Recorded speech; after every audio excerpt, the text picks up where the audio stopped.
Hello friends, welcome back to our channel. కొత్త తరం భద్రతా వ్యవస్థను అందిపుచ్చుకోవడానికి భారత డ్రోన్ సాంకేతికతపై మరింత దృష్టి సారిస్తోంది. బెంగళూరులో నిర్వహిస్తున్న వైమానిక ప్రదర్శనలో రెండో రోజైన మంగళవారం డ్రోన్ పర్యవేక్షణ విభాగాల్లో కొత్త తరం ఉత్పత్తులపై వైమానిక, సైనిక, నౌకాదళాల అధికారులు ఆసక్తి చూపారు.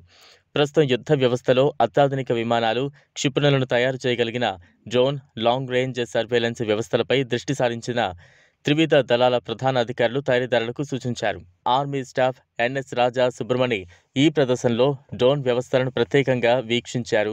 ఎలక్ట్రో ఆప్టికల్ సాంకేతికతతో ట్రాక్ రాడార్లను అన్ని విభాగాల సైనిక వ్యవస్థల్లో వినియోగించే ఒప్పందాలు రెండవ రోజున ఎక్కువగా కుదిరాయి.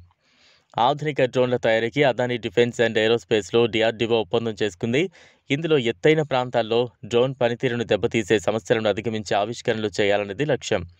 DRDO DG doctor B K Das, Adani సంస్థ సీఈఓ ఆశీష్ రాజ్వాన్షిలు ఒప్పంద పత్రాలపై సంతకాలు చేశారు. బెంగళూరుకు చెందిన టోన్బో సిస్టమ్స్ డిఆర్డీఓతో కలిసి ఏఐ సర్వేలెన్స్ పేలోడ్, సుదూర ప్రాంతాలను సునిశ్చితంగా పర్యవేక్షించే లాంగ్ రేంజ్ రికనైసెన్స్ వ్యవస్థలను తయారు చేయనుంది. వేవ్ స్ట్రైక్ హైపర్ హెచ్పిఎం ఆయుధ శత్రు సైన్యాల ఎలక్ట్రానిక్స్ వ్యవస్థలను, వాటి కమ్యూనికేషన్లకు అంతరాయం కలిగించనుంది.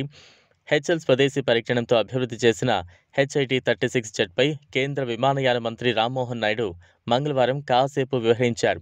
HL chief test pilot HP Thakur మార్గదర్శకత్వంలో ఆయన ఈ జెట్పై విహరించారు. తర్వాత ఆయన మాట్లాడుతూ అద్భుతమైన జెట్పై ప్రయాణించే అరుదైన అవకాశం దక్కిందని వివరించారు. రక్షణ, ఏరోస్పేస్ రంగాలకు చెందిన ప్రముఖ కంపెనీలు రాష్ట్రంలో 2,458.84 కోట్ల పెట్టుబడులు పెట్టేందుకు వీలుగా రాష్ట్ర ప్రభుత్వంతో అవగాహన ఒప్పందాలు కుదుర్చుకున్నాయని రాష్ట్ర పరిశ్రమల శాఖ మంత్రి టీజీ భరత్ తెలిపారు. ఏర్పాటుతో ప్రత్యక్షంగా, పరోక్షంగా 8,000 మందికి ఉపాధి లభిస్తుందన్నారు. బెంగళూరులో జరిగిన ఏరో ఇండియా 2025లో ఎకనామిక్ డెవలప్మెంట్ బోర్డు అవగాహన ఒప్పందాలపై ఏపీ సంతకాలు చేసిందని వివరించారు. ఈ పెట్టుబడులతో ఏరోస్పేస్, డిఫెన్స్ తయారీ గమ్యస్థానంగా రాష్ట్రానికి దేశంలో గుర్తింపు వస్తుంది. పెట్టుబడిదారులతో స్నేహపూర్వక విధానాలు, ప్రపంచ స్థాయి మౌలిక సదుపాయాలతో దేశీయ, అంతర్జాతీయ పెట్టుబడులకు గమ్యస్థానంగా రాష్ట్రం మారింది. ఈ ప్రాజెక్టులు స్వదేశీ రక్షణ తయారీ రంగాన్ని బలోపేతం చేస్తాయని మంత్రి పేర్కొన్నారు.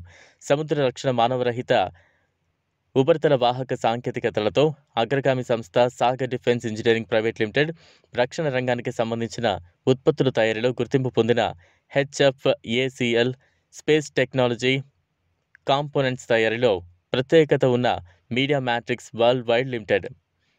ఈ వీడియో మీకు నచ్చినట్లయితే లైక్ చేయండి, షేర్ చేయండి, ఛానల్ను సబ్స్క్రైబ్ చేసుకోండి. Thanks for watching.